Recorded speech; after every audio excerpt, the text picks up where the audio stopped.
Hi, I'm Chris Buck. I hope you will go and see our movie Frozen 2 coming soon. I'm Jennifer Lee. I'm one of the directors and writer, and can't wait. November 22nd. And I'm Peter del Vecho, the producer, and can't wait to share the movie with you.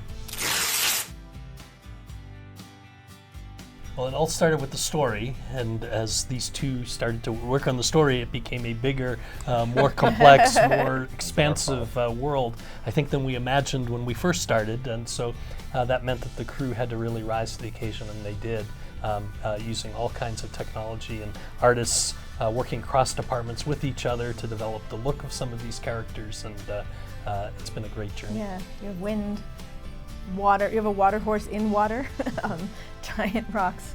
We've got fire, a fire spirit, controlling fire and also seeing it get out of control. The last movie they thought ice and snow was hard, and then they thought the sequel was going to be easy because there'd just be more ice and snow. But there's still also ice and snow, there is but ice in a and snow different too, way. but surprise. It may actually be one of the more complex movies we've ever attempted to make.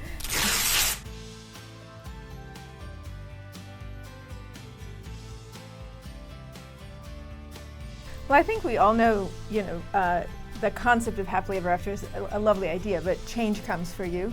And what do you do when it does? And I think we say Frozen was this beginning, and in my opinion, in weird ways, they were all taking baby steps towards life. And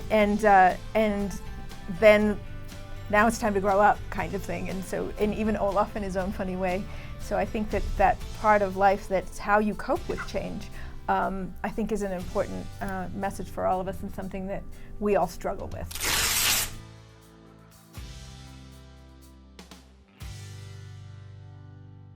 Well, I think listening to yourself and a calling that you may have, and that venturing into the unknown, that being willing and daring to go places sometimes that feel uncomfortable but might be the right path for you.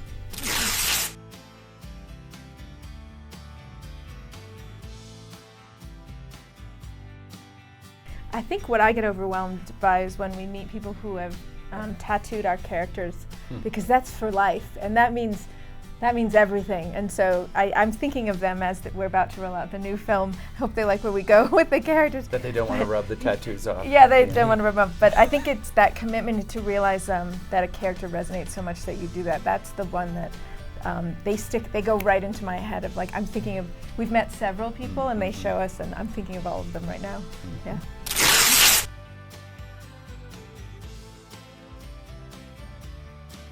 Well, I mean, one of the things, the power of Anna and Elsa is, we always go back to that. It's their relationship. They're both strong individually, but it's that relationship that is the core of both Frozen movies. And I think it's that relationship that everybody connects to. And you don't have to be a woman to connect to that relationship. It can be any bond you have with a sibling or family member or whatever it is.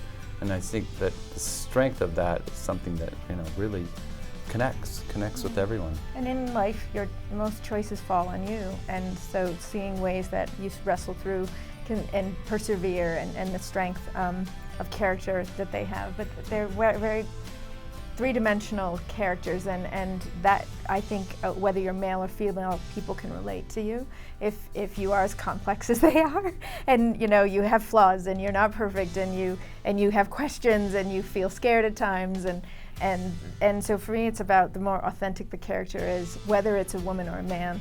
I think the more people can connect to it, and I think that's something that we're excited to see, that people did connect to these two women. I'd say it was. I think we went into it thinking it would be easy. It should be easier in terms, at least we knew the characters, but I think it also brings with it so much more complexity than we realized, and in really getting the story right and letting the characters evolve and change and yet remain true to who they are. Anytime we tried to veer away from who they are, we would keep reminding ourselves that it's really a movie about these two sisters and their relationship. Yeah. And I would say probably this second one maybe was more challenging, but maybe even more satisfying. Yeah.